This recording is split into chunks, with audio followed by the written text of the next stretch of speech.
This event will kick off our summer educational series that will run through August with a variety of programs that will help serve our members, from a double down focus on the new rules to topic specific professional development opportunities like this one, and some of the best instructors around the college game, and joint clinics with our partners from ECSR. We're thrilled to continue to offer experiences that engage, educate, and inspire our members to be better every game. And with that, we have an exciting program planned today featuring one of the best managers in the modern game, Alex Prus. But first, let's talk about some ground rules. So, rules of engagement for today. We encourage you to be part of the conversation. There are two ways that you can connect. First, by using the chat feature to have conversations with other attendees. So you can see that at the bottom of your screen. There's also a QA feature. So if you look at the bottom, there should be a little QA as well. You can use that to ask questions directly to the panelists. So we'll be monitoring that QA feature, and we'll be able to escalate questions to Alex as the presentation goes on. So if you have any questions, use the QA feature. If you just want to chat and have some dialogue with attendees, please use the chat feature, which we'll be monitoring as well. You can also like someone else's questions, which will give that question a little bit more weight as well. So if somebody's already asked a question that you're interested in, you can go ahead and just like that one as well. Your video feature has been turned off, so we can have a little bit better quality on our end. So there'll be no video. You don't have to turn it on or off. You're just attending, which is great. We will be using the poll feature. And if you're not familiar with the poll feature on Zoom, what will happen is Alex will show a video. He'll say, this will be a poll. A poll will pop up in your screen. It'll ask you, is this a foul, yes or no? Or is this a direct kick? There'll be a variety of different questions. And just answer it. You have about 10 to 15 seconds to answer it. It's anonymous, so we don't know what your specific answer is. There's no risk in answering quickly. Just do as you would as a referee and answer it as quick as you can, and we'll look at the aggregate as a whole. So don't be concerned about other people judging your answers. It's a safe place to learn, so just answer it as quick as you can. We highly encourage you guys to participate and to maximize your learning experience today. So please use the chat, use the QA. Let's make sure that we get you guys part of the conversation. So without further ado, let's introduce our presenter for today. I'm delighted to have to introduce our speaker, Alex Prus. He's the Director of Pro2 Match Officials, which means he's leading identification and development of the next generation of professional officials in the US. He was previously an active official on the field, a former FIFA referee. He represented the US as a FIFA. He was also an MLS referee and a very active NYSOA official for many years, including a handful of Final Fours. Rumor has it he even handled a flag a few times there. I'll have to see if I can find some clips of that. He's known for his unique management techniques and ability to engage players and build trust in his decisions. I'm personally thrilled and excited to learn today with you guys from one of the best. So without further ado, I hand it off to you, the legend, Alex Prus. Thank you, Tori, for this excellent introduction. Probably it's only like 10% through in your introduction, but I take it, and the good words, I didn't take too many good words during my officiating career from anyone, so at least afterwards it's nice to hear sometimes I make the good decision in my games and I could manage the game. So thank you so much. It's really NYSOA holds a big part in my heart, because that's really what started me in my officiating. I started very late, so NYSOA gave me opportunity to really get this experience in the high level matches, and it's how we all know on this call, some college games can be very intense, and not easy to manage. So this was great for me, having this opportunity. I wish I was looking forward to do this in person, to see my old friends, because there are a lot of officials that probably I work with still officiating the college game. So I'm missing all of you, seeing you in person, but it is what it is, the new times, new era. So cool. So let's go to start our presentation. I have quite a long presentation, so I apologize on beginning. It will go over the time a little bit, and especially when you start asking a lot of questions. So listen, I have a time for whatever you want to go for. So I will not sign off, but I will not be offended if somebody must sign off, after hour, or even get bored after 10 minutes, So you do whatever you want to do, okay? So Doug, can I see my presentation on the screen, because I don't see it right now? Can you make it happen like you did before? I just see here you go. Okay, thank you. Okay, so when I received the invitation, I asked Toy and Lance, what do you want me to talk about? And apparently, I find out that I was pretty good in managing the players and games. So I said, okay, that should be easy. If I was good in it, that would be a piece of cake to put together this presentation, right? So I went back home. I sat in front of my computer, and I'm like, what did I really do, And kind of struck me that I don't really know. I don't know really what to tell you guys. So I started doing the research, and I started actually. Can we move on to the next slide? So this came. The idea of this came after listening to my colleague presenting couple years for two officials. He put together. Aram Black put together a presentation, and his first question was. He asked the group where in the rules of the game is addressed player management. And that opened my eyes like 2 years ago, I'm probably not the best in reading the rules of the game, probably everybody knows that. I never could read this book from first page to the last at once, never in my life, I have to admit to this. So I went back and I search the all laws for the world manage, and he was right. He was 100% right, and I find only under the VAR protocol, the world manage.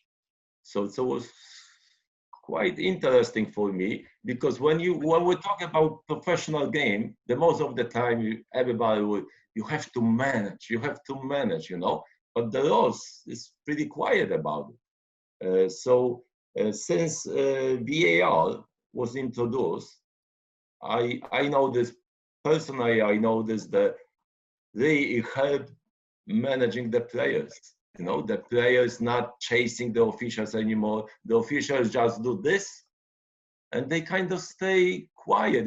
They're waiting. Then the official makes maybe wrong decision, and then they chase the officials afterward. That's okay, but it's not happening too often anymore at the higher level. And I kind of lost the touch. I have to admit, I lost the touch a little bit with college game,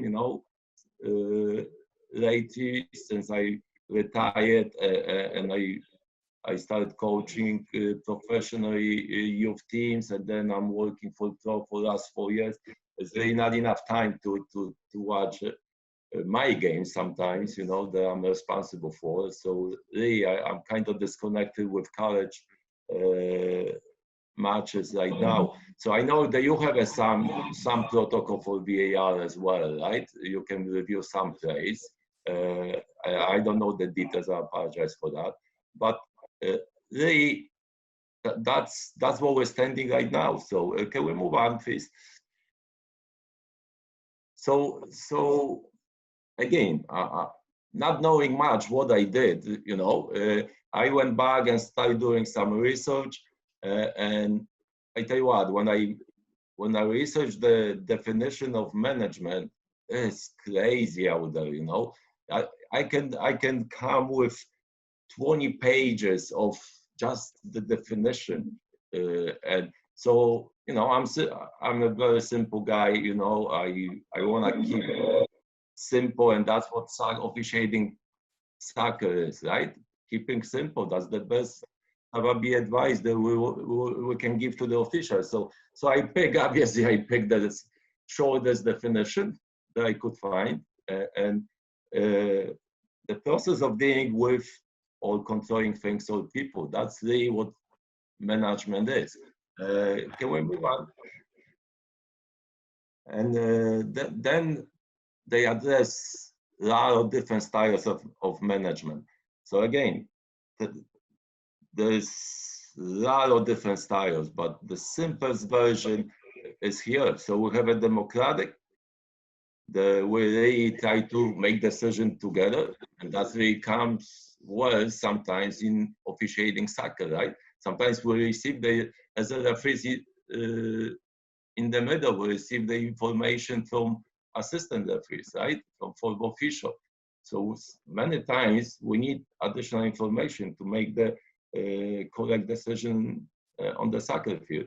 Autocratic style of management is probably, I don't want to point different countries, you know, but we all have a different cultures. If I think, just go a little bit south of our border, if you see the officiating style, and I'm not saying this that is good or bad, it's just the culture, just the style. It's more like, you know, not much talking between the referees, is the decision, and that's it.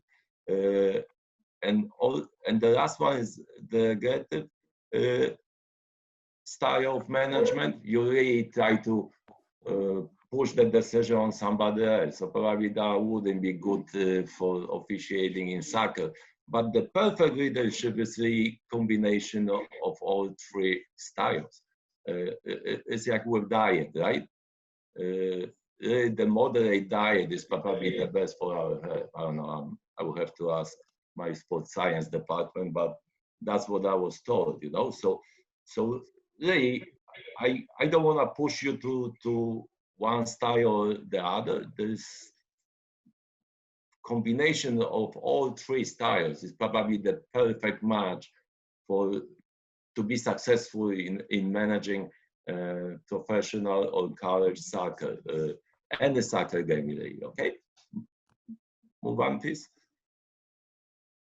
And then we're coming. I find this three types of managerial skills. So technical skills is really, and I will not read to you. I will not read to you the definition what really is in the business world, but for me that was like very close to our profession. So really, when you go to take the referee class first, what you do, you learn really the rules of the game. So the technical skills is really, when it comes to the officiating, is really the basic knowledge of the rules of the game. Conceptual skills is something that is the ability for official to see the big picture, to manage the having abstract thinking and maybe anticipating something what can happen in the future. So really seeing the big picture of game. And obviously the most important is human and interpersonal management skills. That's really in any level, you always have to have a good communication with between officiating crew and players and coaching staff. That's really go a long way, you know. So I guess I talk too much during my games, you know. So that's gonna be my problem here, you know, because we're gonna go over the time probably. Okay, move on, and I will show you this graph. The really intrigued me when I was doing my research. So I just talk about the three managerial skills, right? Technical, human skills, and conceptual. On the left side, it's actually the level of, you can say the level of our experience for our officials. Just think about our officials. So first line management is probably somebody who just passed the class, become referee. So when you see, let's say grassroots referee, the first year college referee would probably rely a lot on the rules of the game, would be probably do the game more white and black.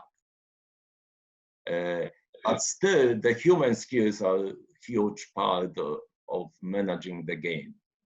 Okay, when we're gaining more games, more experience, we're moving maybe from officiating in Division 3 to Division 2 to Division 1.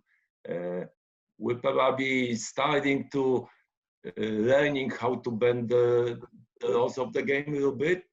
We still have to communicate, you know, that's never gonna go away. But we're starting to see more the big picture. Which decision is needed for this particular game?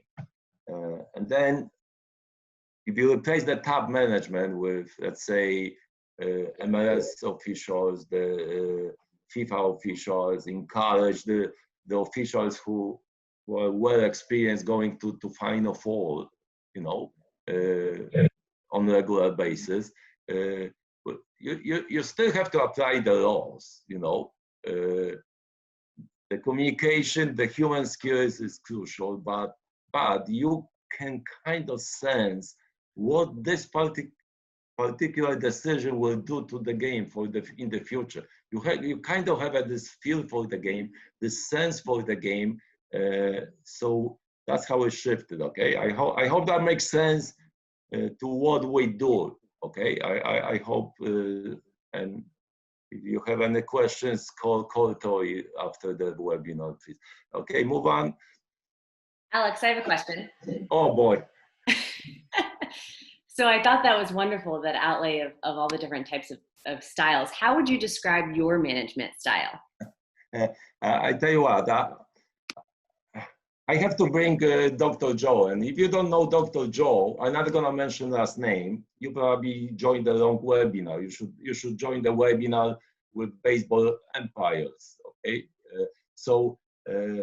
when I was active referee in Major League Soccer, we met like twice a year, right? In preseason and maybe during the All-Stars game. So 1 year, Dr. Joe put the big piece of papers on the wall, one in the middle, one on the left side, and one on the right side. And that was pretty brilliant for me, you know. And he said, in the middle, there's he put some names. He actually started filling our names on the different papers, right?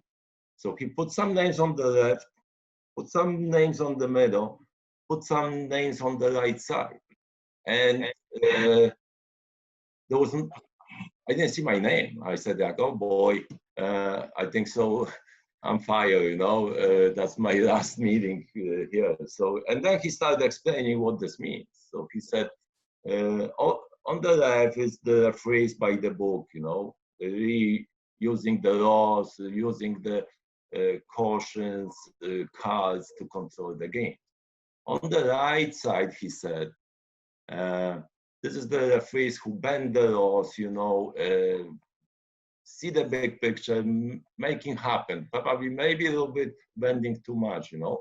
And then he said, the officials in the middle, that's probably the perfect mix. It's like going back to my slide, you know, with the circles.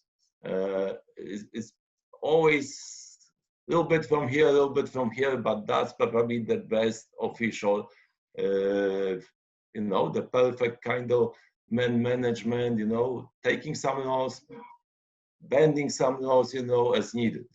And then he said, and then is Alex Prus, and he didn't make on this wall. He's way to the right, you know, in the second row. I'm like, oh boy, you know. So that was a good message to me, you know, that I had to probably start reading the laws of the game and start apply a little bit more, you know. So thank you, Tori, for putting me on spot with this question. And I didn't know this question actually, so for the record. So. Well, Alex, we do have Dr. Joe Machnick on the line. Oh my God. Attending. So he can validate your story for you if needed. Dr. Joe, are you there?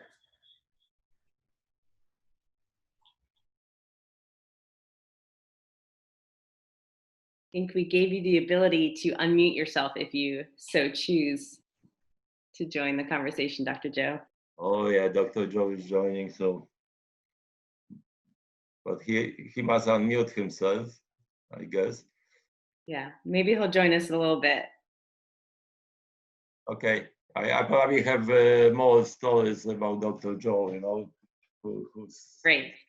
who was a huge part, you know, during my career and actually with all not only professional match but also and NISOA matches as well. So okay. So Alex, I have a question for you. Yeah. Has your management style changed from when you first became a referee to the basically the end of your career? Did you feel it had changed? It does change. I tell you what, it's kind of normal for every single referee. You start, you have to earn your respect with the players and the teams and the league, you know. So on the beginning, we all are tested a little bit more, right? After being in the same league, let's say you do ACC games, you know, you do different conference games.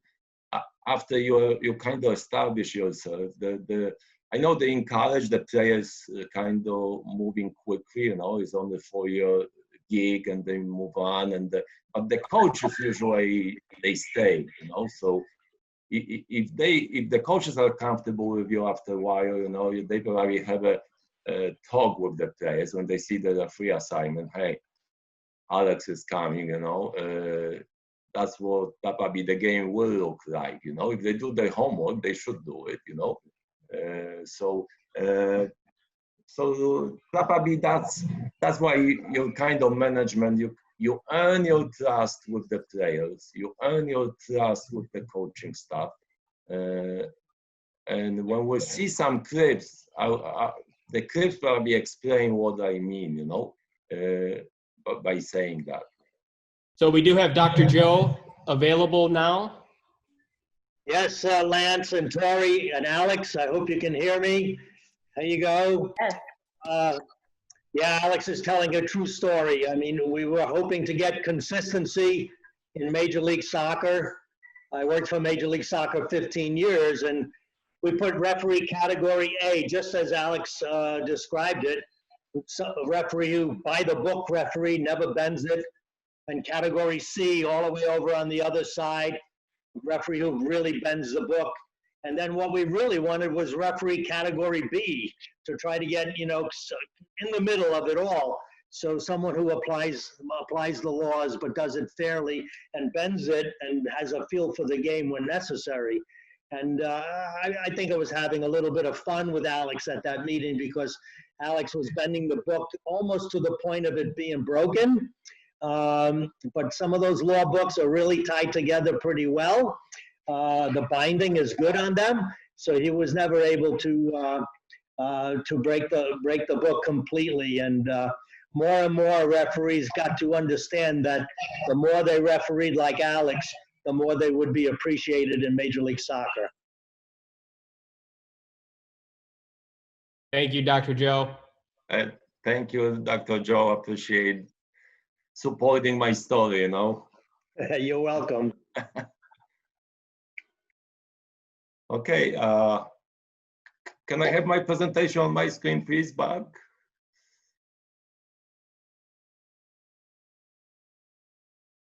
There you go. Thank you. So now we're gonna go to fun stuff. Watch some clips that I prepared, and I tell you what, this first section, and listen, this clip probably can fit in different sections as well. Okay, but when I look back into my games and I analyze, like, oh, I gave the card for Dissent, right? I didn't give too many cards for Dissent, but I did give some cards for Dissent. And when could you stop the video for 1 second, Doug? Thank you. When I look back to my cards for Dissent, I kind of realized that I make mistake. And Dissent was, I should receive the card for Dissent. And I'm really talking about my decisions, but I want to point some, I couldn't find my decisions because my clips is kind of white and black at this point of the time. So first of all, I want to apologize. And if you see yourself on this, it's not because I want to target some officials. Please don't focus on the who officiates the game. That's very important for me.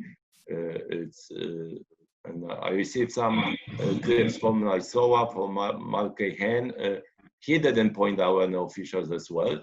He sent me the lot of clips. I went through and it was my final decision to pick the clip. So that's important. Okay, let's play the first clip, please. And I will walk you through it. It's kind of a long clip. Can I see on the full screen, please? Thank you. So there was a late challenge here. The referee took his head a little bit too quick following the ball. So we have an injured player laying down, and I will walk you through it. We're not gonna do the poll. I will tell you when we're doing the poll, but bear with me here.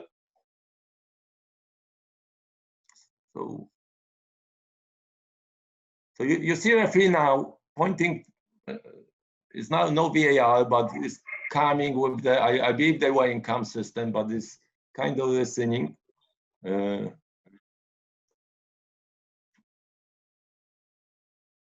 So they're discussing. The white player is obviously not happy. You can read if you read the body language of the number 11 blue player. You can see that he's actually apologizing to the white player. That's the cue for you. If you read the body language of players, that must be something. You have to smell something.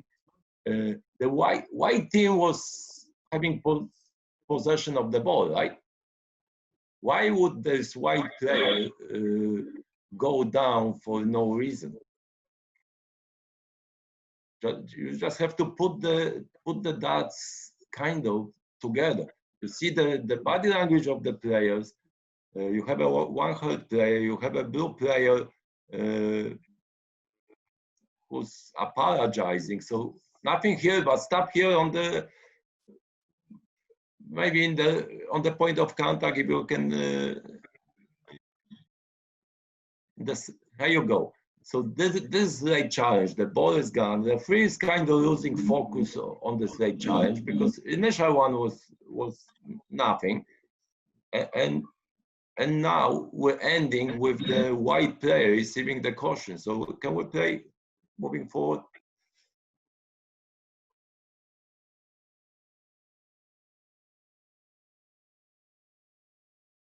There you go, and we stop. So we can. We don't have to stop. Everybody saw that this player received the caution, probably for Dissent, right? Probably he said something. Probably he was unhappy with Miss decision by the referee. So, and I don't want to go into the why referee that he took the head, followed the ball too quickly, but this could be an easy save by teamwork as well. Okay, the fourth official should have a clear view of this late challenge. AR should have a clear view, but even without receiving any information for me, I would have a hard time. Even the white player said something, and that's. I know we cannot eat the bad comments, especially actually in ISO. I don't know what your instructions are. I don't want to mess up all in ISO officiating, but you have to be human out there as well. If you think you missed something, you cannot. Sometimes you have to eat a little bit Dissent. That's what I'm trying to say. I think so. I was good in it. Because I was missing a lot of decisions, so I had a lot of practice dealing with angry players coming at me. So, but I figured out probably very quickly, if I'm not sure, the Dissent gotta be huge, in order for me that I had really no choice, and I really have to deal because then I will lose my credibility on the pitch. Okay, so we start with easy credibility. I think so. It's straightforward. We can move to the next one unless somebody has a quick question.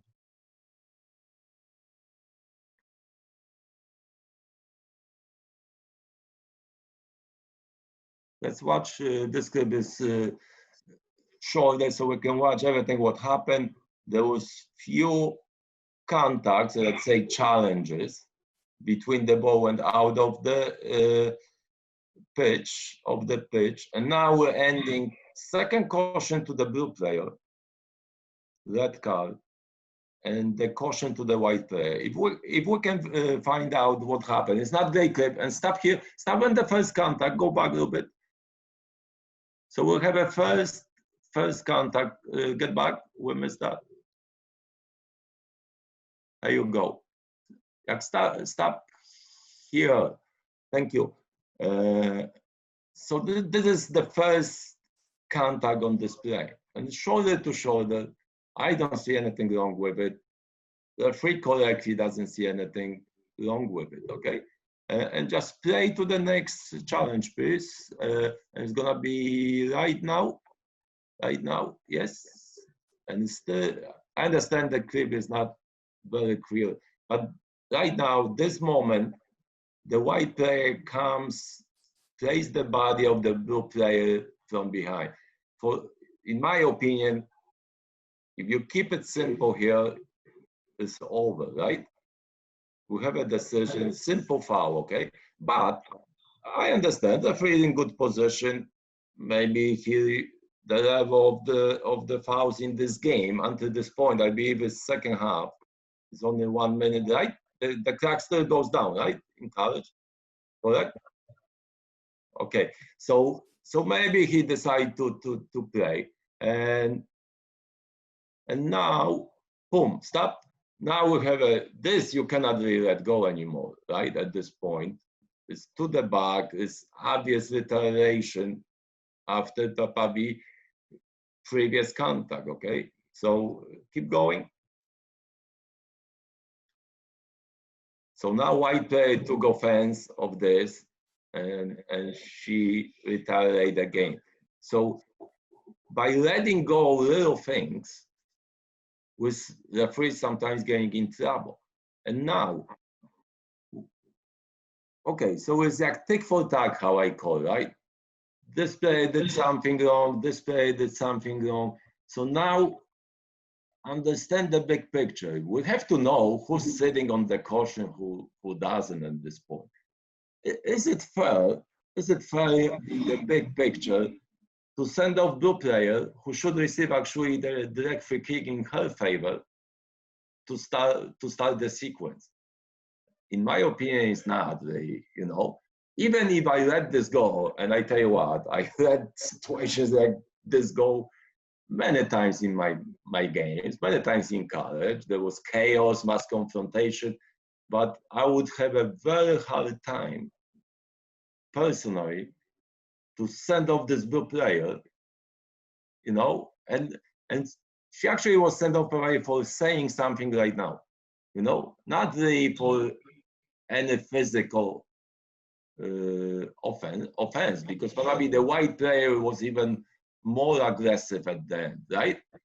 So she probably said something, get under the skin of the official, and listen, if she said a F word directly to the face, I would actually ask official, what if I'm assessing this game or I'm watching this game, I try to give advice to this official. I would say, what she really said? Oh, she said, you suck. And I'm like, you know what? I maybe would agree with her, you know, because you caused the entire chaos here, you know. But if she said direct offensive language, if the referee told me that, I would say, wait a minute, that's not second caution. Don't hide behind second caution. If she offended you to your face, that's send off. That's for abusive language. So you cannot like hide behind, oh, I don't want to make that big scene. Okay, but also is, in my opinion, this referee really caused the send-off for this player at the end. Okay, so I hope that that you all see kind of after explaining. I know the video is not great, but if you have a time later to watch again, you would see that. Okay. Alex, this is a great example in the college game specifically, where time is winding down. Everybody sees the clock. The game is tied, and players are still playing hard all the way to the end. So as an official, you have to recognize that, and you have to recognize these flashpoints that could potentially occur, and you have to be able to diffuse them and prevent them from occurring, especially in the women's game.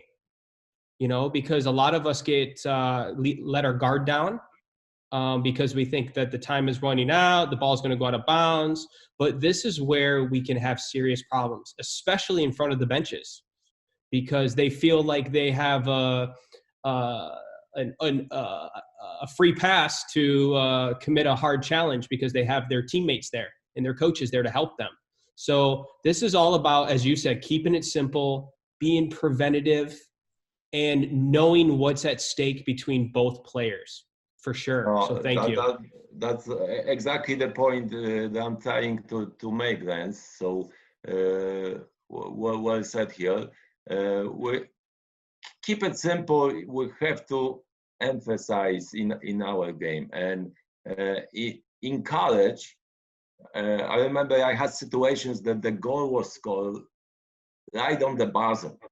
It was almost impossible to decide for me if that was valid goal or not. So that's the risk. I know I listened to the panel of college coaches that Dr. Joe was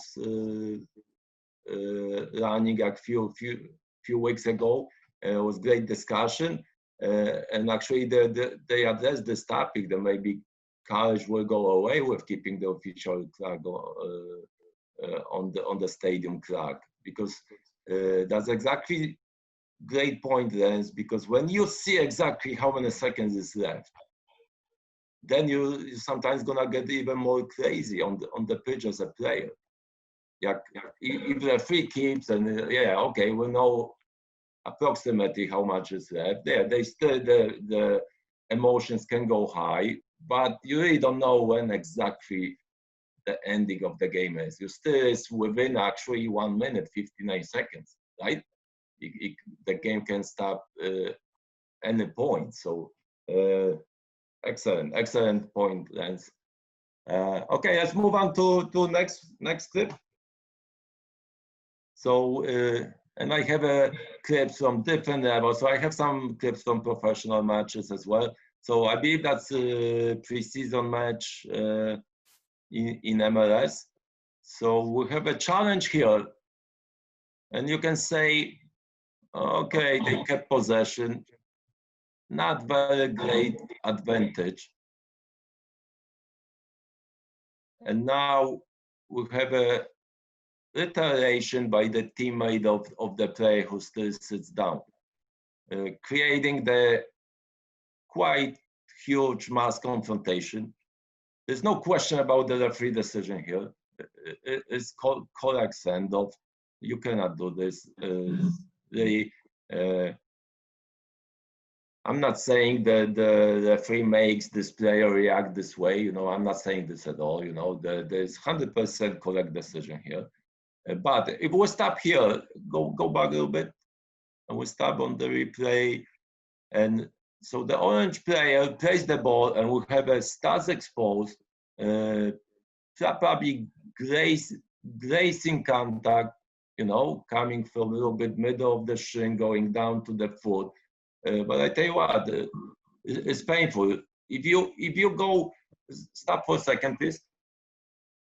If you remember the picture from the beginning, that you see the players, the body language of all players from Houston, from Orange Team, is really, they don't want to replay, you know. Like this ball pops up to the, if we go back to a little bit to beginning of the clip, and observe the body language of the players after the initial challenge. Just focus on the all teammates, you know, after the initial challenge. So here we have a challenge. Everybody kind of stop, please. Everybody kind of go back a little bit. Everybody kind of, the body language of the players is relaxed. Like the center defender is doing this, come on left, you know. Especially in preseason match, you know, especially in the preseason match, I would advise this referee, listen, nobody wants this. Nobody wanna play. They're not gonna win the World Cup today. They're not gonna win the MLS Cup. You're not gonna win the Final Four final here, you know. It depends what level you do. So reading what the players want, I think so is very important. Sometimes the players will tell you what they want. They want to play through it or they don't want to play through it. So Alex, that's a great point. That is a great point because many of our members, as you know, work spring matches and also work exhibition matches, which is technically the preseason for a lot of these teams. And how you officiate those games are much different than the way you officiate regular season and postseason matches. You know, for preseason and spring season, it's all about player safety. All about player safety. So a lot can relate to what you're saying based on this clip because it's preseason. Yeah, no, exactly. You have to know your customer, you know, and I will touch at the end maybe about this. You have to know what game you're officiating, what this game means. You know, preseason is safety, you know. You cannot become hero in preseason game as a referee. You can only become villain, right? That's how you pronounce villain? Yes? Okay. So that's the bottom line, you know. So you go and you just get in, get out without controversy from preseason match. That's the best advice I can give you, you know. So next clip, I believe we're gonna have a first poll. I'm asking about before we start playing. I asked before about the decision on the first challenge. Okay, there's 2 consecutive challenges, so you just answer if it's player on direct free kick or direct free kick and yellow card. Okay. On the first challenge, the sliding tackle, okay?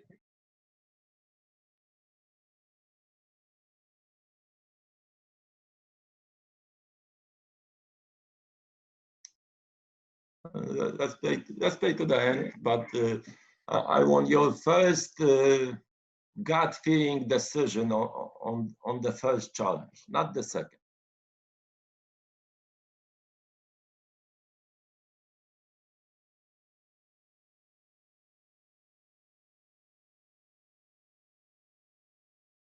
Okay, that is over. I'm very interested about the.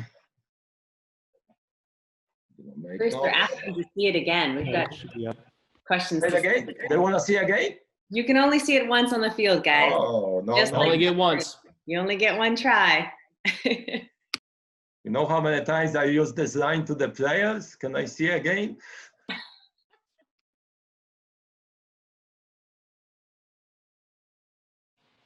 We'll go about 5 more seconds on the voting.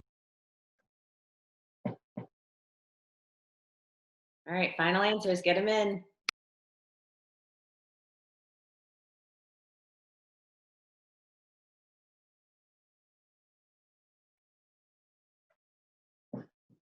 There's the results. All right, results are in. Thank you, thank you. That's very interesting results.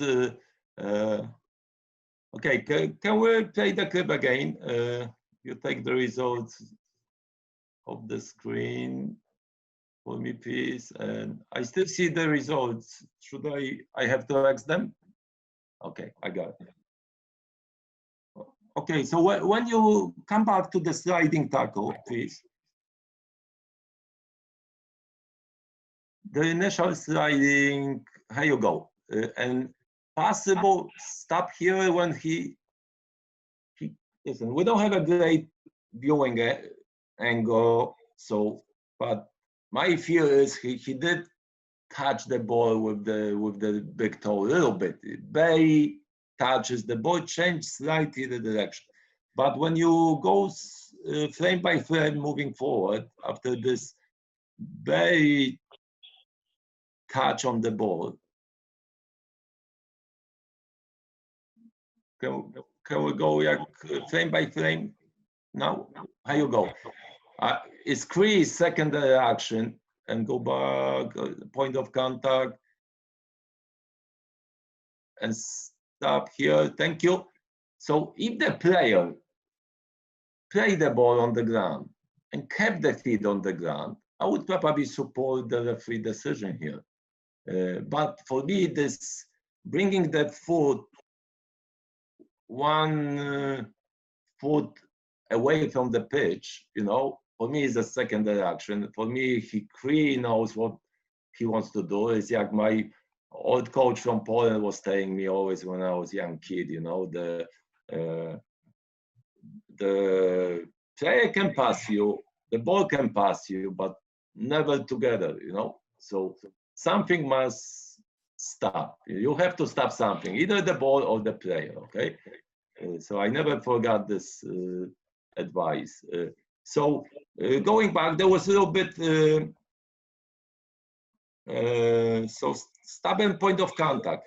So there is the decision between the direct free kick, the majority had direct free kick, and some put direct free kick and caution. Yeah, it is a question. It's possible stopping a promising attack, but in my opinion, it's not clear. The ball got away from him. The defender did touch the ball, and when at the moment of second action is probably likelihood of getting possession again. The ball is, remember, running away from the player, from the attacker towards the defender, so it's questionable. I would probably not caution on this play, but the caution was given. I wouldn't be like crazy either, you know. But in my opinion, is no spar here.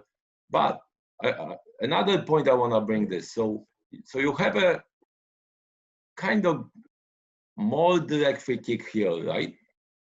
Like we all see this as a direct free kick, almost everybody on the court. The referee didn't see this in the live play, and in fairness to the referee, in live play, you cannot really see the secondary action sometimes. You concentrate, the ball was touched on the sliding tackle, and you decide not to call it. Fair enough. So when we play this, from this moment, the same clip, please. So keep playing to the next challenge. You're in a very good position. I would actually support the referee at the end and stop here. Stop on the second challenge and go. So yes, stop when he toe poked the ball between the players a little bit back. Is the here. Excellent. So if you compare these both situations, how is fair to award now the direct free kick to the other team? You know, that's why consistency comes to play. That's how you manage the game using the gray area situation. Because I tell you what, I can support not calling maybe direct free kick live. When the referee said, no, he played the ball, I would be like, okay. But I would never support not giving the direct free kick on the first challenge and now giving the free kick 10 seconds later to the other team. And when we play, there's the huge actually reaction, maybe not huge, but can we keep playing, please?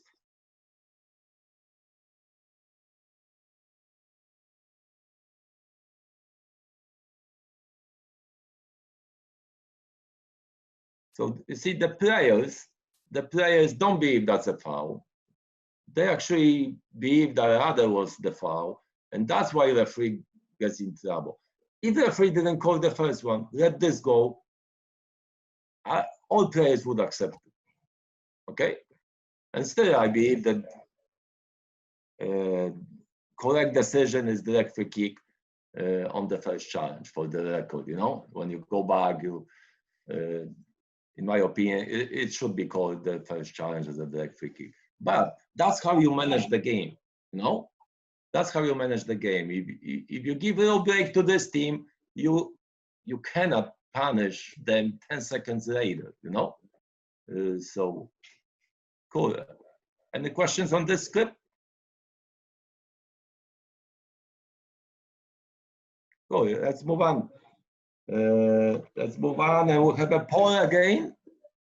We're gonna do the poll on the last one in this category, please. So let's watch entire clip. I wonder, and we'll have a play on. Hold on, play on, penalty plus yellow, and direct free kick coming out.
Okay, we can vote.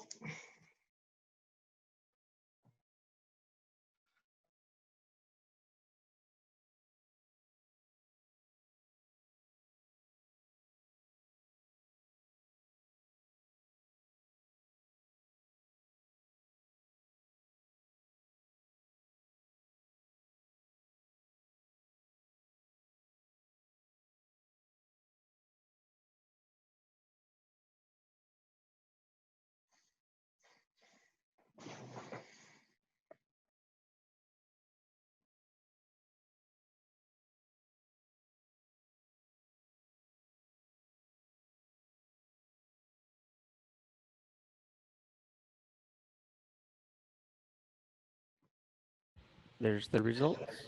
Okay, thank you. So we have 47. Let me quickly write here.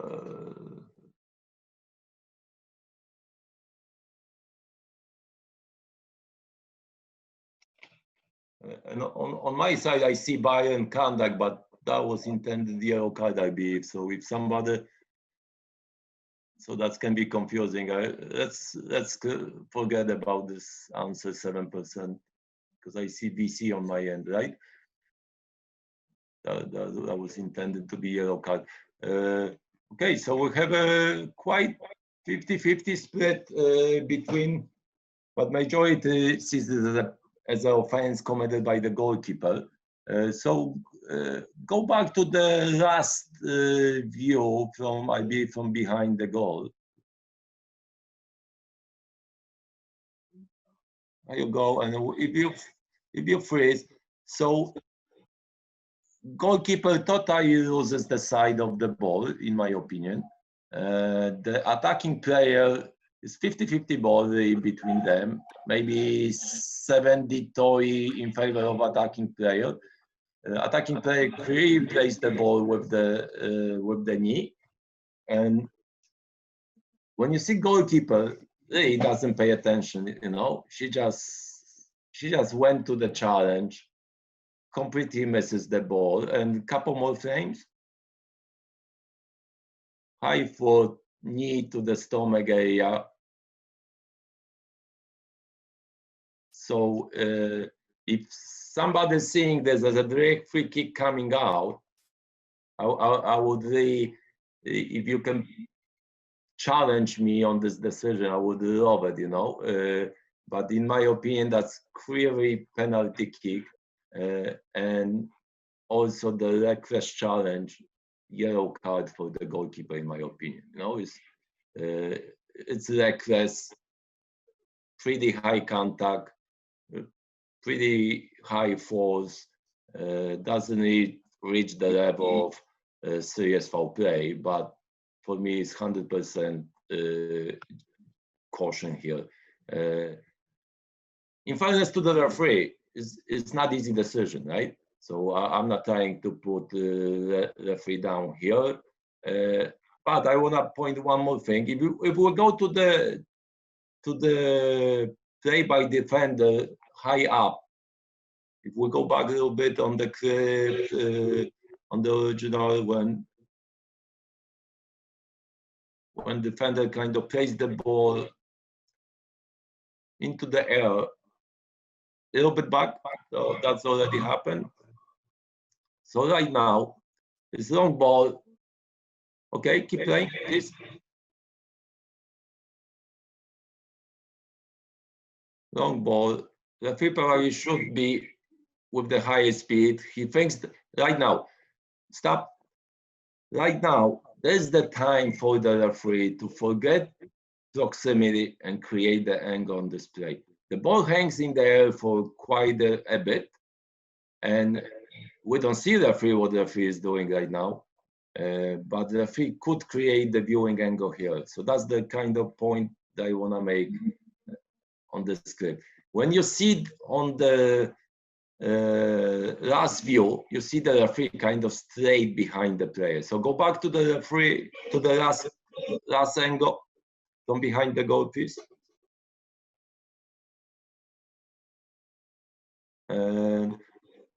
And yeah, keep playing. And there's one more. Here you go. Stop here. The referee is actually the referee made up the proximity a lot. It's not far away from the play, but doesn't have a viewing angle at all. You know, from his position, he can maybe think the goalkeeper have a touch on the ball.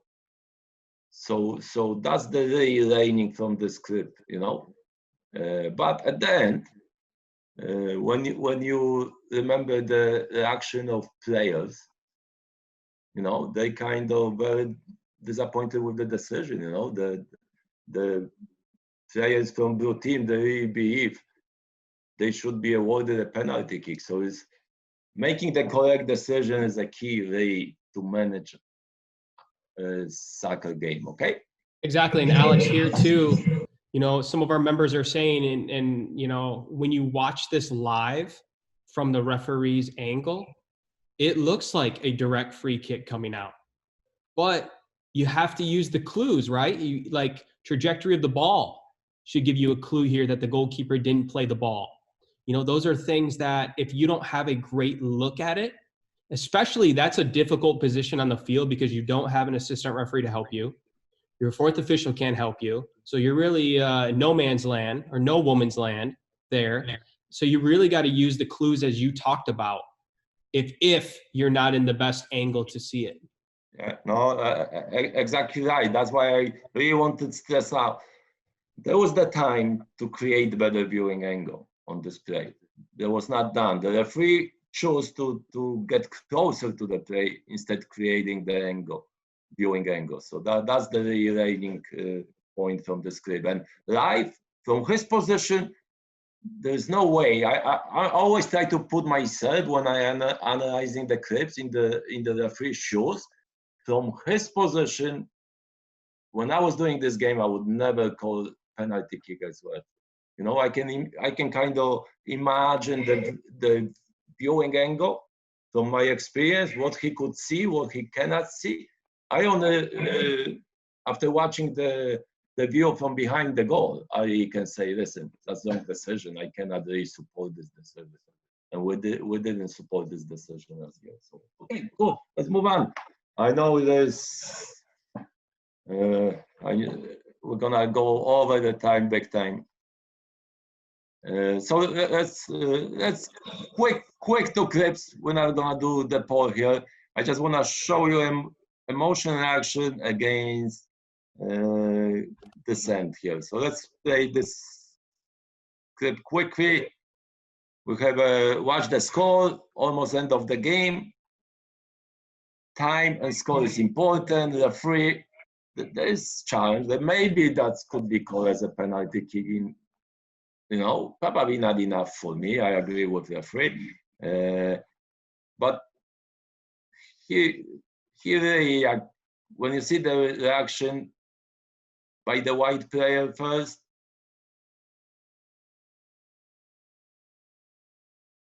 and you just watch the action by white player. He waved the hand, don't overreact on it. He's not happy. Yeah, he wants penalty kick. He said something. The referee just looks, the referee is actually engaging, listening, doesn't overreact, just go with it. My line probably would be to him, dude, you're winning 3-0. What do you want? Just don't even go down, at this time and with this score, you're never gonna get this, So well done, understanding of the big picture here. Now, don't worry about the decision. There is the possible handing decision in the wall. So I don't wanna go through this if it's correct, but look the action by the player. Pretty aggressive, but he's kind of correct, so the referee eats it, right? But at the moment he goes away and comes back, and again, and again, and again, I think so there's the point in the game that even you maybe have a gut feeling that you maybe screw up.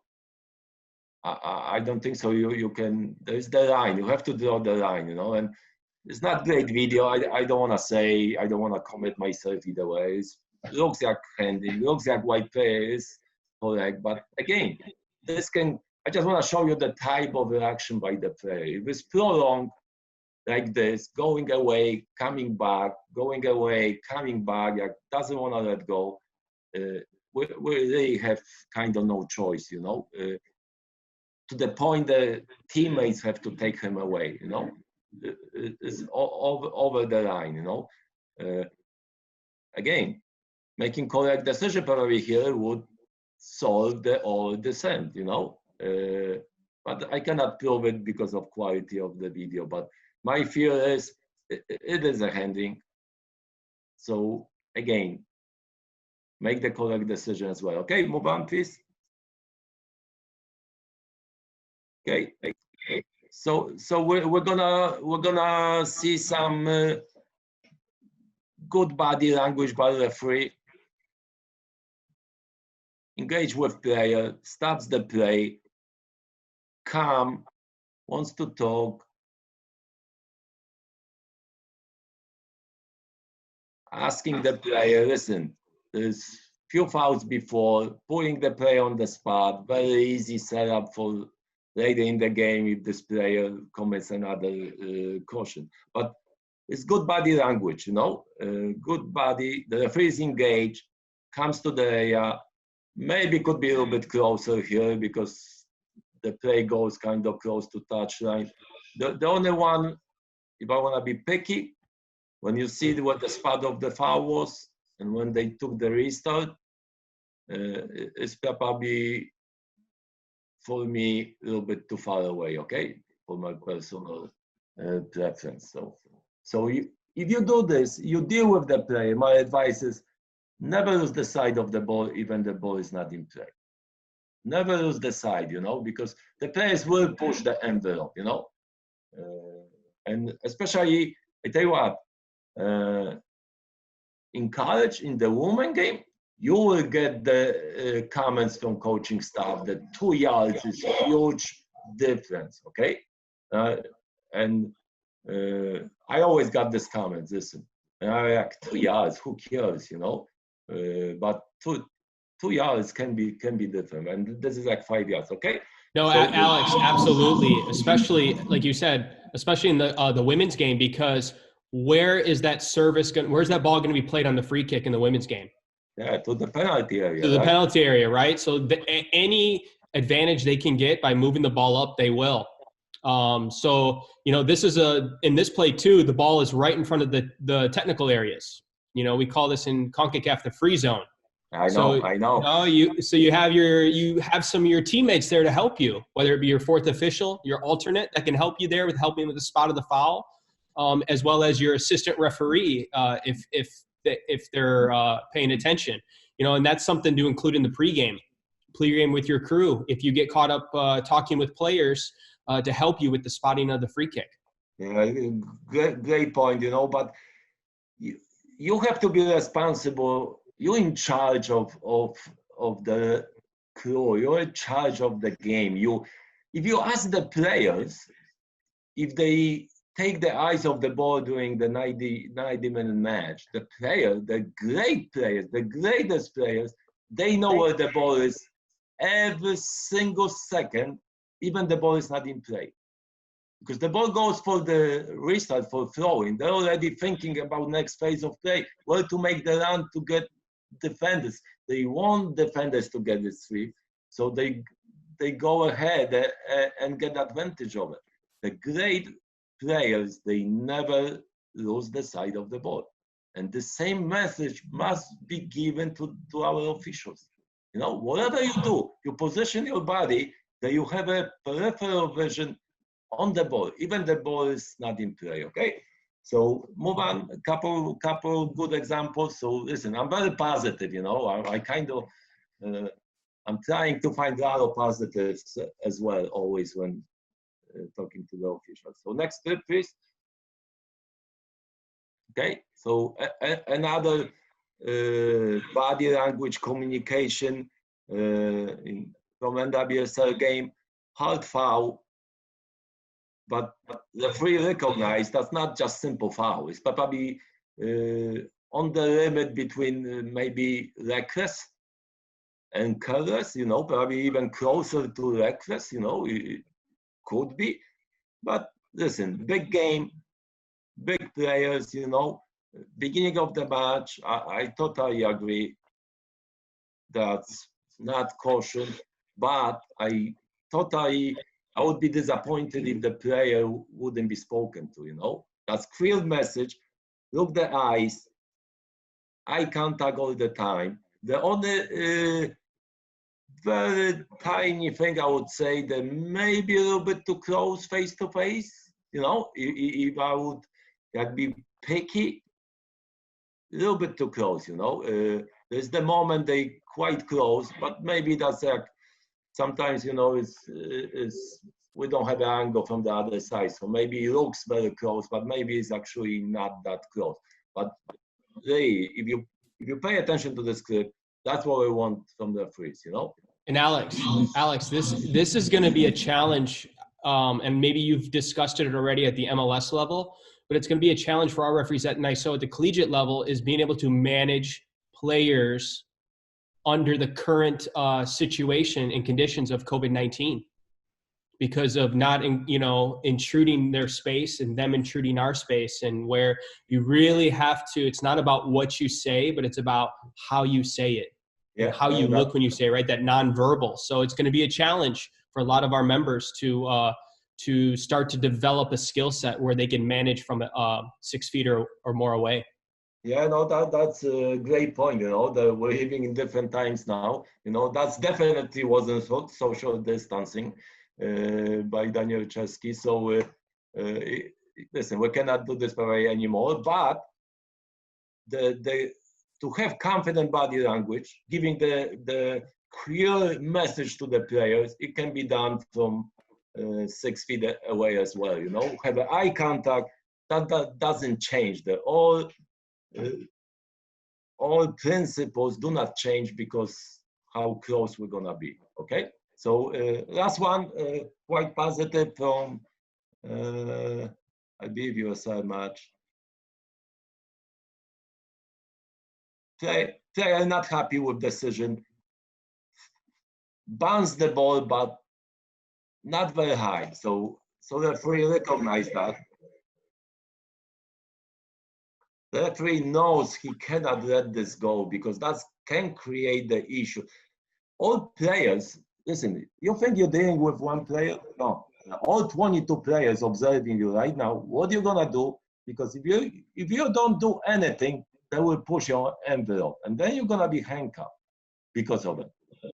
Because if you decide to act on similar situation against the other team, you actually will bring your management of the game. You will dig the hole for yourself.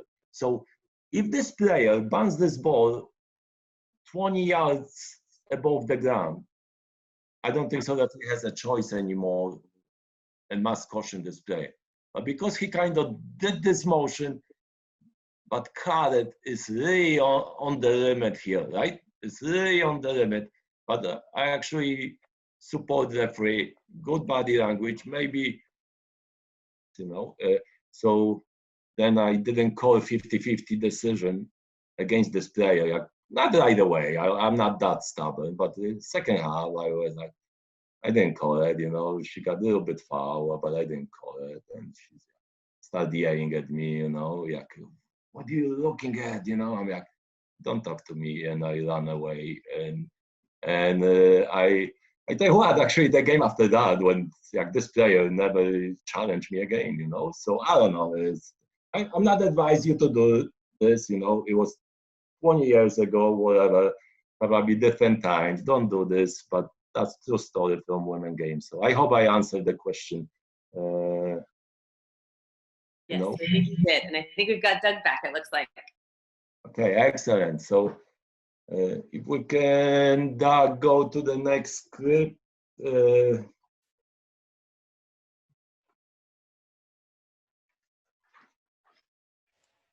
Okay, we're almost done with clips, so. Do you have us back? Great. Well, okay, excellent. So we're done with this clip. With next clip, we're gonna have a poll, actually. So let's play it through it, and you guys vote, please.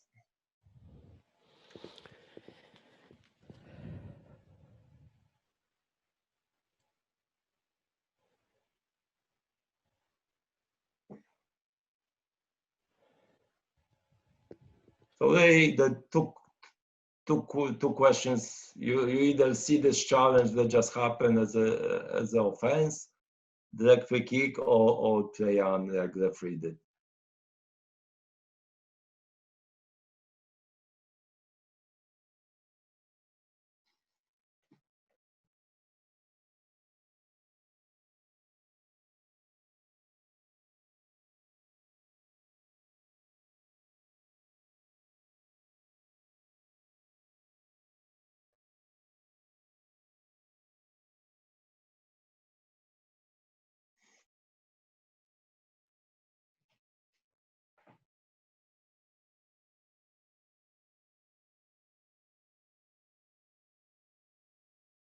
Alex, this clip is really interesting because even though we don't have sound for it, I've seen this clip a couple times, and you actually, when the challenge occurs and the referee makes his decision and the coach actually disagrees, and you can hear the coach yelling, "That's a foul."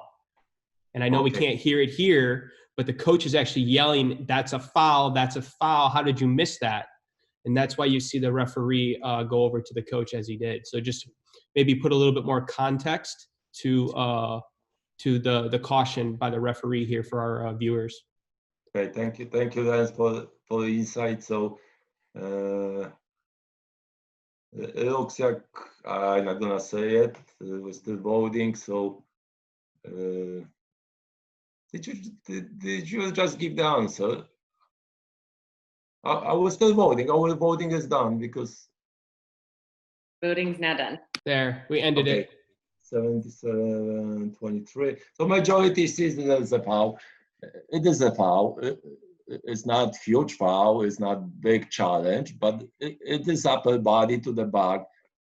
Keep it simple, that would be the best decision. Now, not giving this foul, you create the obvious reaction, and I was actually surprised there's no reaction from the players, more reaction from the players.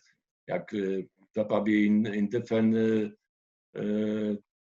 game, there would be a lot of reaction from the players, So I guess the coach expressed, maybe the coach the way that he expressed the referee's decision on this team. You know, you never know. In college, sometimes that's the case. So now I cannot imagine then the referee didn't have foul, no foul. Maybe he didn't call it because it was too soft. I get it. Maybe it's not enough for the referee, but I don't think so. The referee can say there was nothing there. You know, maybe he missed because he's running away and he's looking backwards, so he doesn't have a good view on it.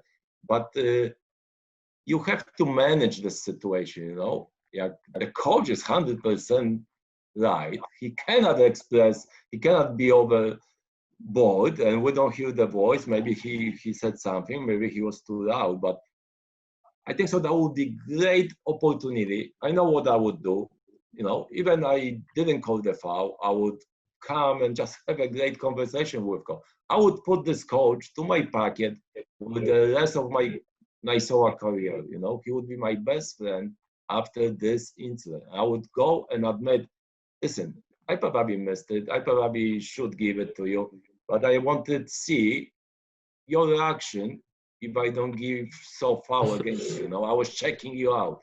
You know, that would be my line to him, one-on-one, and he would probably smile, shake my hand, and we would be the best friends for the rest of my career. You know, just going by the book here, he would probably not end on the A category for Dr. Joe, this referee. He would probably be like me. I was on the other side of the room. This referee could be on the other side of the room, not on the A category. Okay, so but it is what it is, I guess. So move on. Alex, just a comment here too, and something that I've taken away from you when I used to run your line in the college game. Having that conversation with the coach is crucial, not just for that game, but for other games that you're going to see the coach. And, you know, obviously when the coach crosses the line, they need to be dealt with. But in this case, you know, by saying, referee, you missed a foul, you know what? You probably need to come over, have that conversation. And that's something that's helped me in my career, where I've, you know, come over, like you have said, and you tell the coach, Coach, I respect you. I heard you, and I probably missed it. But I tell you what, I'm going to work harder next time to have a better angle so it doesn't happen again. And that's all the coaches want to hear. And you better make sure that you work harder and you get a better angle and don't miss that next one. And that really gives you a lot of credibility with the coaches to know that you're human.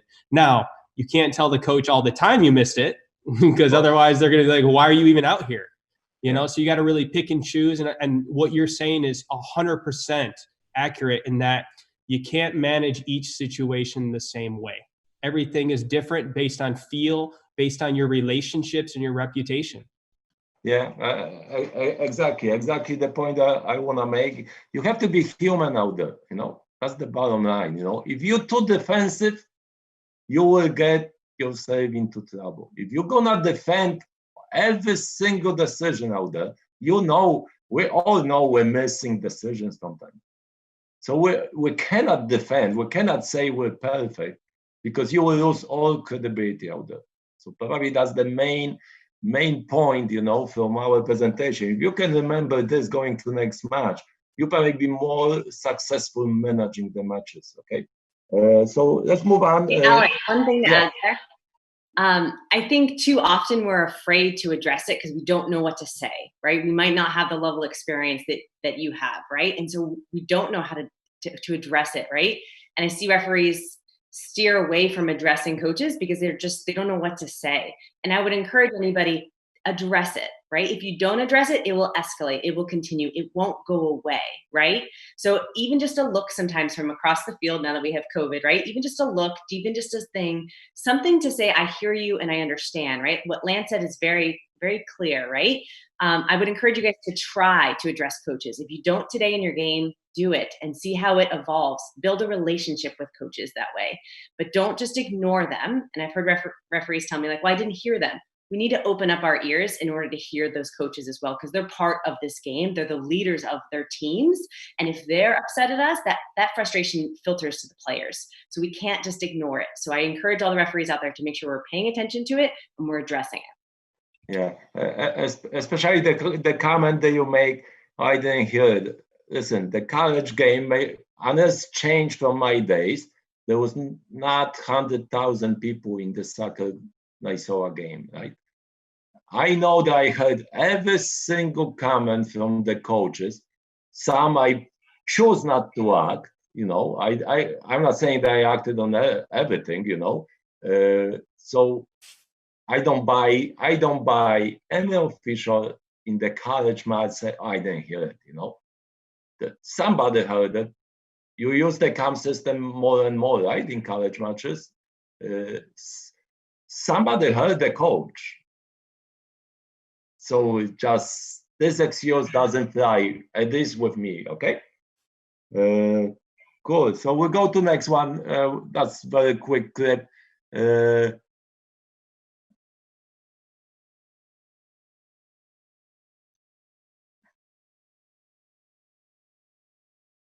And go back to the initial one. The player action tells you everything. But I want to point, technically speaking, maybe that's not a foul, okay?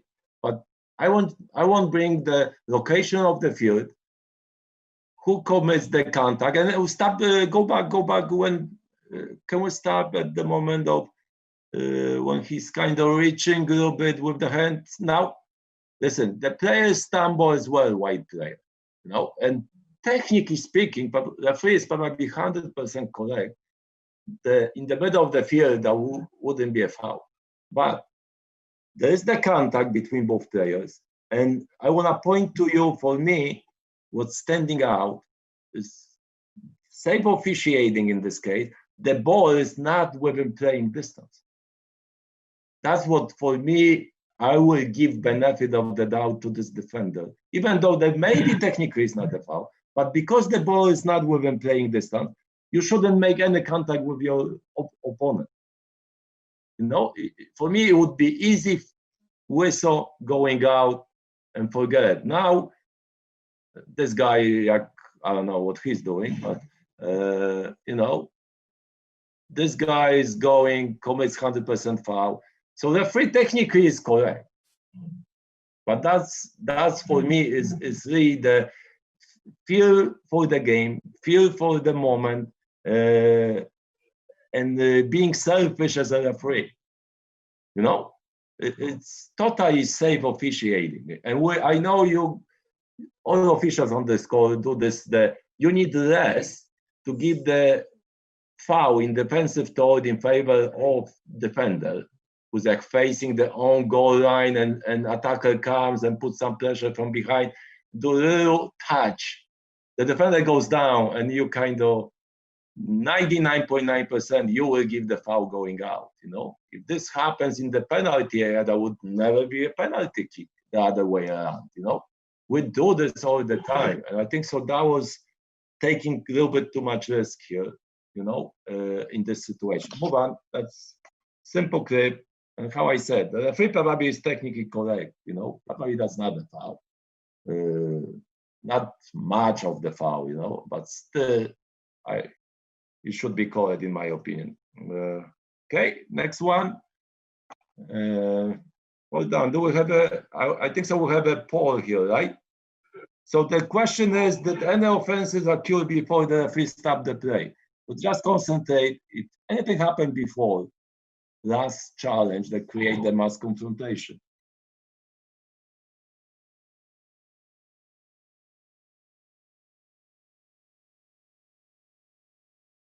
So that's the number 14 below last challenge. I don't think so there's question about this as an offense. I hope not. You know, I would even call this as an offense. So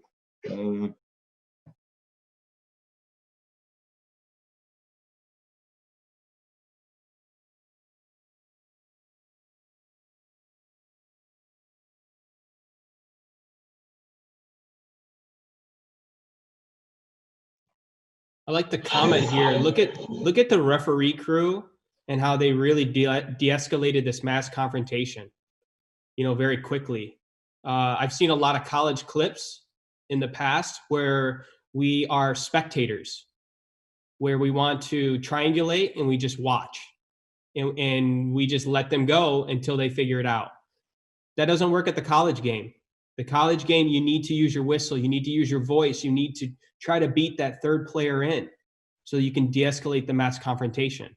Because with the collegiate level, and the way it's different than the pros, is the pros will sort it out on their own because they have the eye in the sky watching them, and they know they're going to get fined. The college game does not. So the referee crew here does a very good job of separating, but not getting in the middle of it. So I want to make that point. Okay, cool. We close the poll, so it's 92%. There was the offense before, so listen, I don't think so. We have to beat the script up. We're running out of the time. There's the offense. If we go on the replay, just show the sliding tackle before this and stop. Go back. Yeah. Keep playing. This is potential, probably not a foul here, but this challenge here is over the ball. And I think so we'll have a better replay later. But listen, we're coming to the free zone, and famous free zone, coming from CONCACAF, from good friend Brian Hall. Really a lot of stuff happening, especially an international game in our region, so that's really what Brian expressed and stressing out this area of the field, not only on this side, also the similar area on the other side as well. So it's not only next to the technical area, but this was referee put himself in really disadvantaged position, looking through 3-4 players. His vision was screened. Probably look a great tackle, but former official maybe could give the quick advice here. But this created really the bad tackle a few seconds later. So advice here, listen, keep it simple. Really, keep it simple here. Okay. Couple more clips, and oh boy.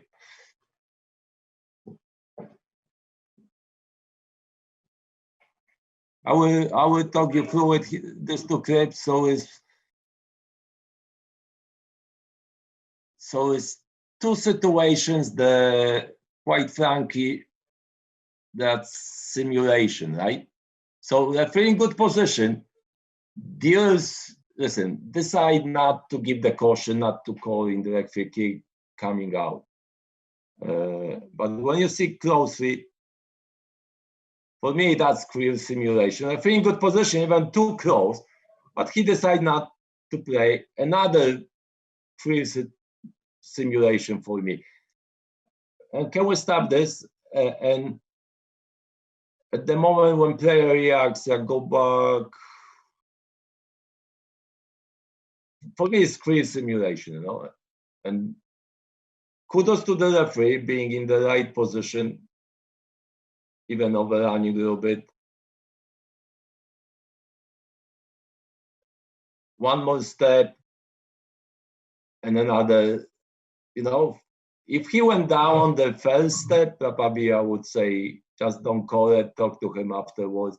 But for me, that was two attempts of simulation by the blue player. And now when we play when we see the reaction on the original, not on the replay, we go back to the original and we see the reaction by Charleston player.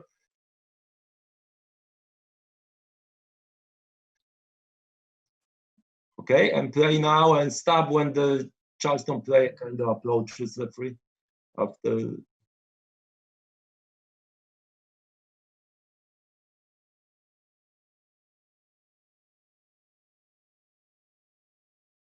There you go, reaction, okay, stop. So this guy, listen, it's not very visual, you know. People already said something to get under the referee's skin. So again, I remember we had one clip before, right? If he were from college game, right? From when was second caution from women game. If he said something that the referee cannot take it, show the red card, you know. If he used the for abusive language, I will support any referee if the report is written and he was direct to me with for abusive language. That doesn't belong in the game, you know. That doesn't belong, especially in the NYSOA, in the college game, you know. It doesn't belong in professional game. If the referee reports to me the words were used directly to me, the for abusive language, offensive language, I will support it, you know. Nobody can really do this anymore. So now we have two players from blue team committing the simulation. For me, clear simulation, really.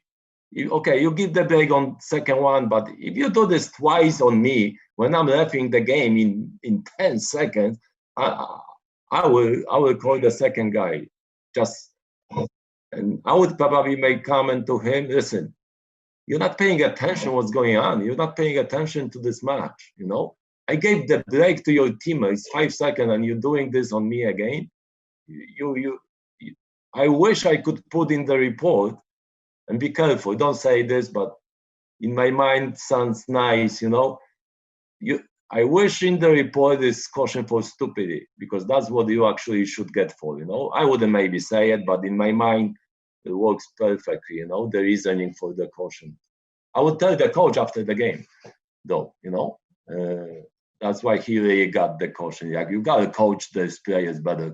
So now, is it fair for the Charleston player who received the caution here? Is it fair? I don't believe so, you know. Even he would dissent to me. Okay, this guy is also saying, you know, why he didn't caution this player also, you know, if they're getting under his skin. The players are 100% right in this instance. Make correct decision. If you give break to the one team, don't punish the other team because they're expressing their opinion to you, you know, unless there is really over the line. Okay, move on, please.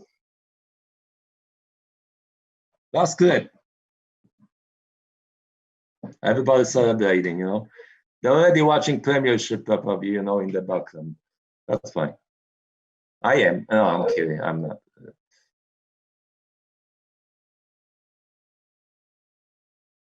So actually, I was at this game. That's opening game. New team in San Diego before the virus, you know, appeared in USA. We were able to play the one opening weekend, and actually Tori was officiating actually quite well, you know, I have to say it, her first game. So we have a situation that player number 5 is already sitting on the caution, commits the foul next to the technical area, next to our good friend Guenarda, who's really doesn't want to let go. He doesn't believe it's a foul, but it is a foul, you know. When we coach the players, will always say, don't dive in, don't dive in. He did dive in. He committed the simple foul. The referee correctly spoke to the player, hey, you're sitting on the caution. If we can see one more time, the clip. Here, the white player pushed the ball. He did create the contact. Simple foul. And you can say, hey, maybe spa. No, that's never a spa for second caution, by the way. I will commit to it, you know. So he quickly talks, explain to 5 who's sitting on the caution. Great management by the referee. And now we have a reaction from Eric. You know, he's sometimes, listen, he has a history. We know we study our coaches, we study our, Tori can say that, other people can say. Eric was sent off last season for doing the blind man in his home game with Victor Rivas, I believe he was correctly sent off for doing 9-man, making the scene. So he can be character, right? But Elton handled this very nicely, there was no reason to overreact. He could caution him, but why? They shake the hand. He was kind of, when I watched this from press box, I was very happy actually, because it was reminding me kind of a little bit, how I would handle the situation in this case. Okay, okay, I think so. That was the last clip. Listen, I had few things maybe, but I believe they were really over the time. We're gonna finish on this clip. I can answer any questions. I can stay for as long as you like me. But I think so. We're gonna pass the other. Actually, can we go just to the summary? In my slide, to the last slide. I just want to quickly summarize. But I can show the presentation. You can really see the other kind of what the best managers do. But let's skip this. Let's go to this slide, please. Yes. So that's coming from me. Listen, that I'm working with professional match officials. So just for the record, this is all my thoughts. Is don't go and hey, the pro said this. It's Alex Pro said this. So just for the record, I like my job. So just summarize what we went through it. Okay.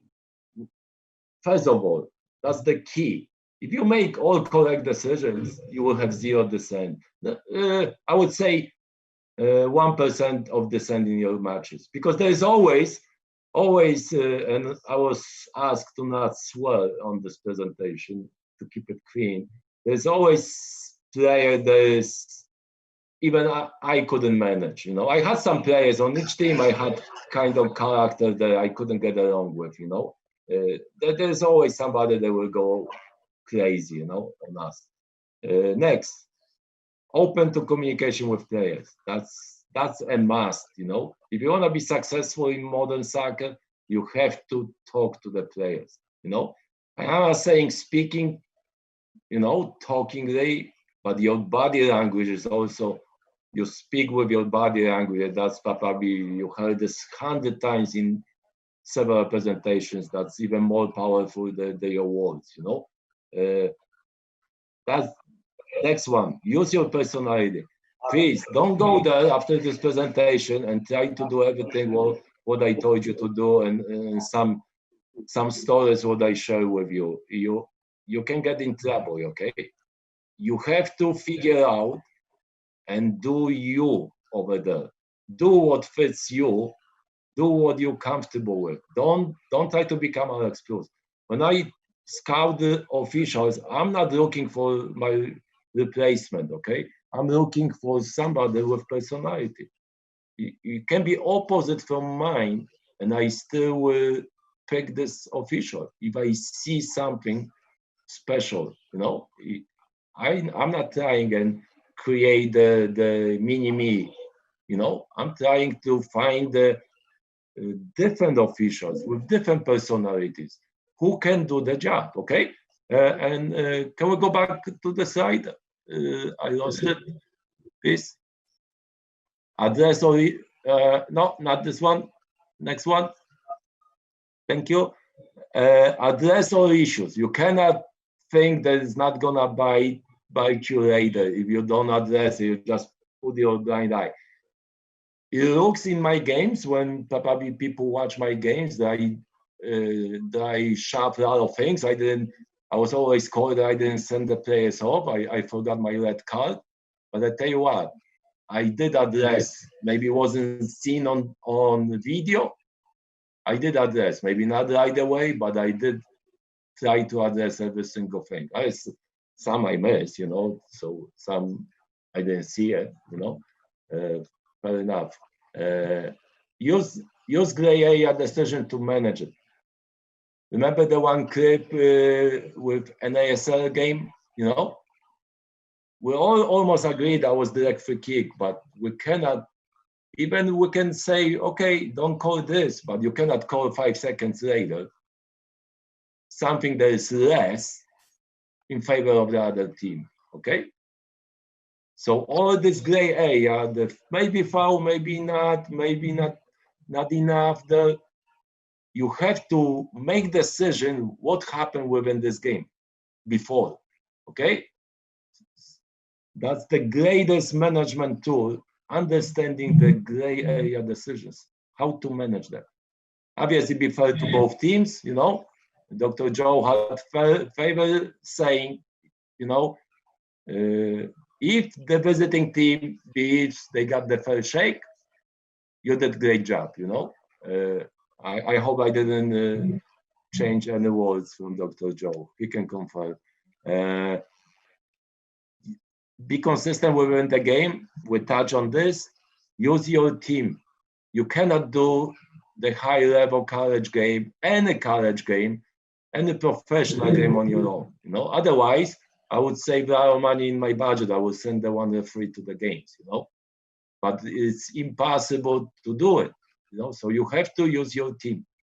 Soccer understanding that's they are not going to spend time here. Use preventive officiating, you know, speak to the players, talk to them. Even if you don't call small foul, you cannot just not call it and do nothing. You have to talk to the player and ask him, hey, listen, next time, I don't know, maybe next time I will call penalty kick. You're pushing the envelope here. You cannot let unnoticed some technical fouls, you know, even you choose not to call it for whatever reason. Understand emotion versus dissent and do your homework.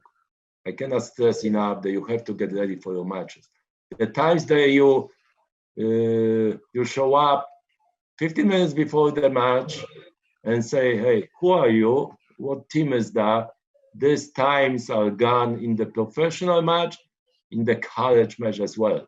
And I hope you guys stressing this up.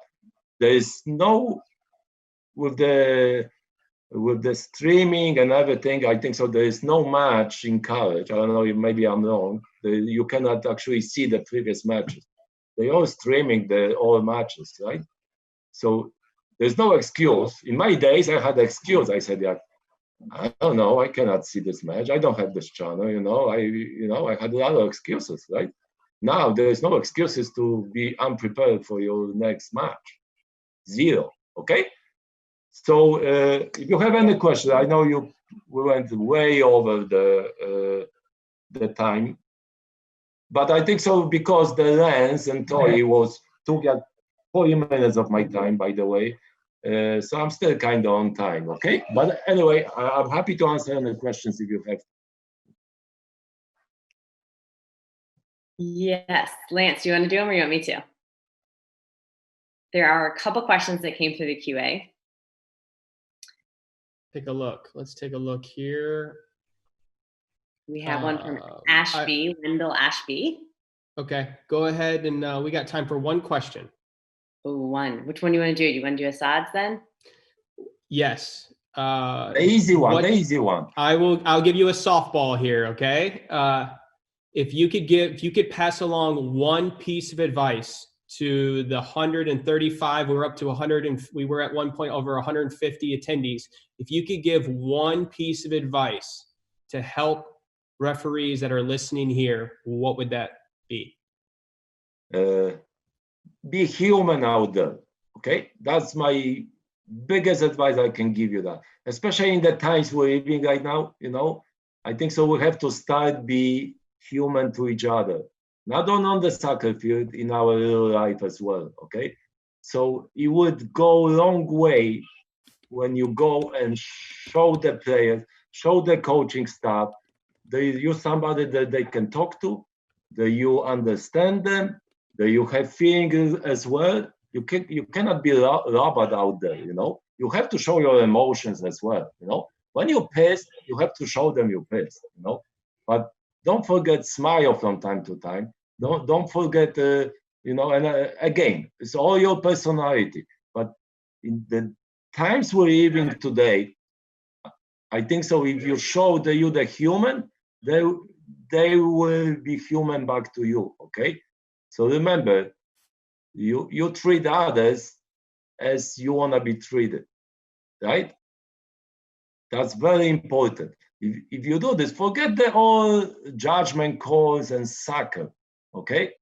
I think so we all, including myself, we have to become better persons and better people in order for us to achieve our goals, to be successful in our profession, to be successful in our daily lives. So maybe it's a little bit not soccer related, but actually it's very soccer related, okay? It's a little bit bigger picture, but that's how, remember my slide, the top level management thinks about bigger picture. So that's message I want to finish our presentation with. See the big picture in our world today. Thank you so much.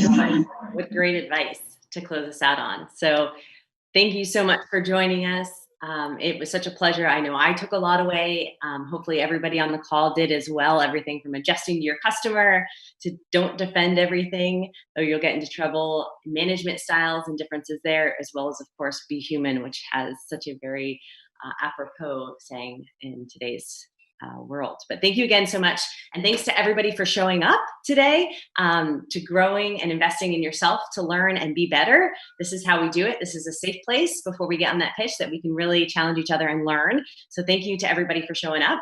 We want to talk about what's next and what's coming down the pipeline for our educational series. So Doug, if you could show one of those slides. We have a few events coming up, one as soon as this evening at 5 p.m. We have a joint clinic with ECSR. Manny Ortiz and Dr. Todd Abraham will be handling some overviews of the rule changes, as well as some misconduct for the collegiate game. And that'll be moderated by Mark Cahan and Ben. So look forward, that should be an exciting program this evening. And then, of course, we have some really great programs coming down the pipe. We've got Ted Uncle, Corey Rockwell, Mark Katalesic, that will all be presenting on topics in the coming weeks. One as soon as Tuesday, I believe, is Ted's presentation, penalty area incidences. So check that out. Please sign up for those. We also have 4 very important clinics that cover off on the new rules. So very important that all of us try and make ourselves available to watch that live and or the recorded sessions on those, as we all need to be sure we are super prepared. These rules have just come out, and we need to make sure that we are all well versed in them as we step on the pitch in the fall, as that's looking more promising as well. And then don't forget, we have our weekly training if you want to get fit with us and sweat with us. Lance was killing it today. I'm glad. I'm not sure if you showered or if that's still sweat. Either way, I'm happy, man. I was there with you stretching.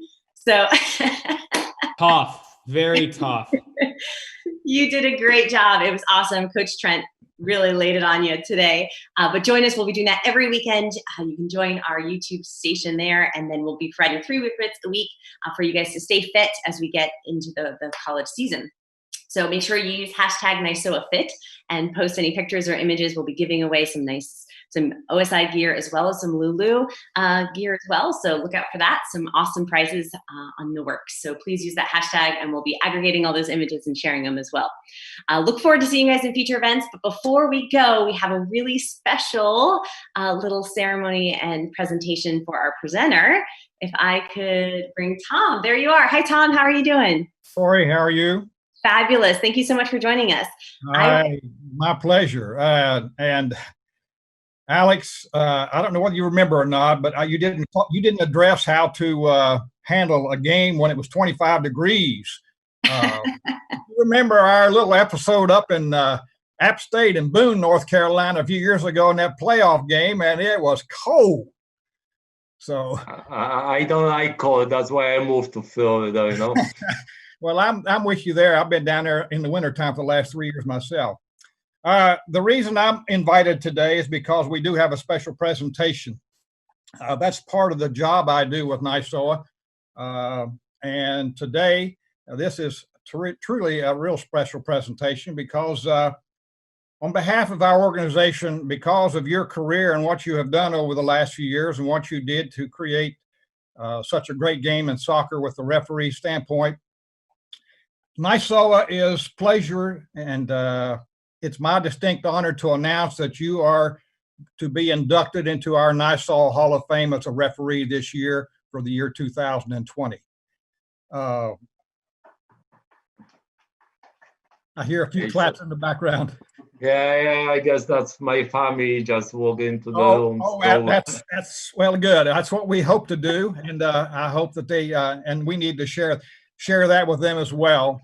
And I know there's a couple other people online today that would like to make some comments to you about this, but let me just say from Nisoa's standpoint that we are truly proud of what you've done and what you did for all of our referees while you were doing the game of college. And this is truly an honor that's well deserved. Thank you so much. I'm really speechless, I didn't expect this at all, I was so stressed out with this presentation online. So I also want to thank you, Doug, for, taking the whole pressure from playing the old clips and his team. Really huge help for me, but I don't know. I don't know really what to say. That's the way we like it.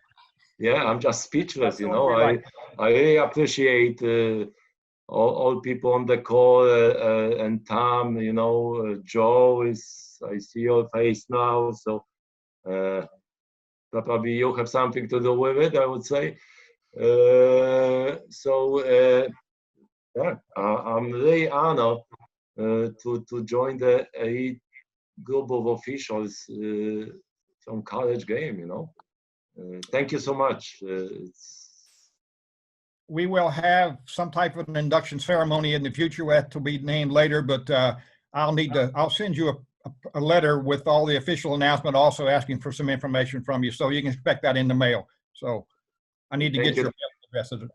Thank you, Tom, and please don't send me to the cold games anymore. We won't do that. Thank you, Alex. Thank you. Joe.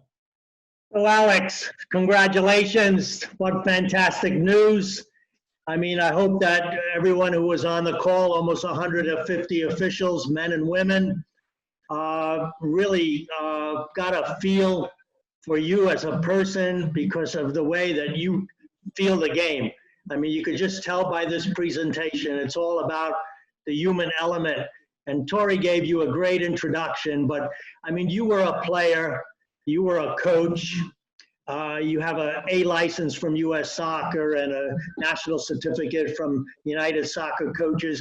You refereed over 200 MLS games. You were involved in 5 NCAA tournaments, or maybe even 7, I think, at all different levels. Referee, and yes, Tori, assistant referee as well. And I do remember one of this call. But let me just tell a brief story. I know we don't have much time.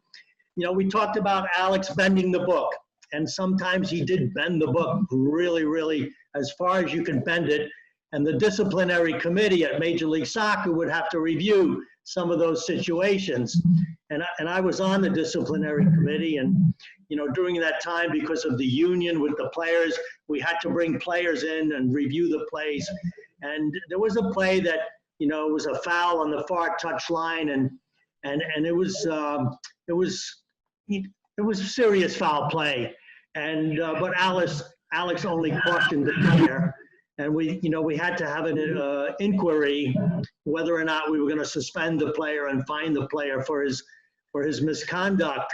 And after reviewing the play and the player accepting the fact that he made the foul and that he was going to get fined and suspended, he says to the committee afterwards, he said, "I'll accept my fine and suspension, but please don't do anything to Alex."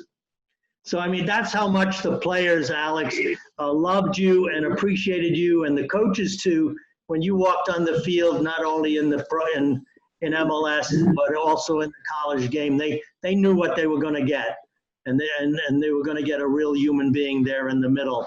And now you've taken that personality to the next level, bringing up the young referees in both the women's league and the men's league, and you're just doing a great job with that. And as evidenced by this presentation today.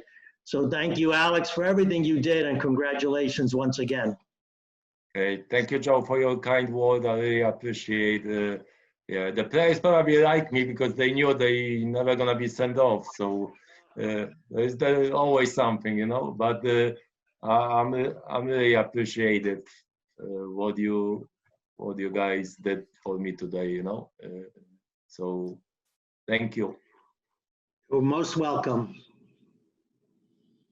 Well, thank you. I can say that I'll be the first inductee on Zoom, right? So I did make history, you know. I guess I wore the green uniform, OSI green uniform, first time in MLS Cup.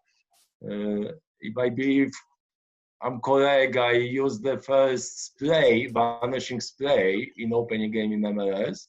And now I'm the first inductee for Nisoa over the Zoom. So it's not gonna get better, I guess. Thank you. I appreciate it. Well, you're welcome, Alex. Thank you, Alex. And sorry this couldn't be in person. Of course, we would have loved to have done this live at the summit, but thank you, Dr. Joe and Tom and everybody for being a part of it. And for 120 of you guys that are still with us, thank you all. I don't know if you've seen the chat, Alex, but you've got a lot of congratulations and claps and thumbs up and proud of you. And so I'll leave it open so you can scroll through that. My favorite comment is Alex Prus. He is the Jurgen Klopp of referee coaches. So that's my favorite right there. I love it. Joins a group of legends. Congratulations, one of the best ever to step on the collegiate field. Somebody makes a comment about shading for Lance. Well deserved. Congratulations. So please read through those comments. Thanks everybody for all the kind words. Well deserved, undoubtedly. Thank you, Alex. And thank you all for your kind words. Really appreciate it. And as we close here, we want to do a special thank you to Never Ends Production, Doug Ferguson and his wife Lana for their assistance here. Give them a big old wave because we couldn't have done it without them. You know, they make it so that our clips are extremely smooth because we know it's a big challenge to have webinars with smooth clips. And they're able to help drive the presentations and troubleshoot behind the scenes for us and do the polling for us. So we really do appreciate them, and they are NISOA's official broadcast partner for the webinar series this year for summer school. Thank you, Doug and Lena. All right. Thank you, Lance. Thank you, Alex. Thank you, Tom. Thank you, Dr. Joe. Appreciate you guys. Hopefully we'll see you all soon. Thank you.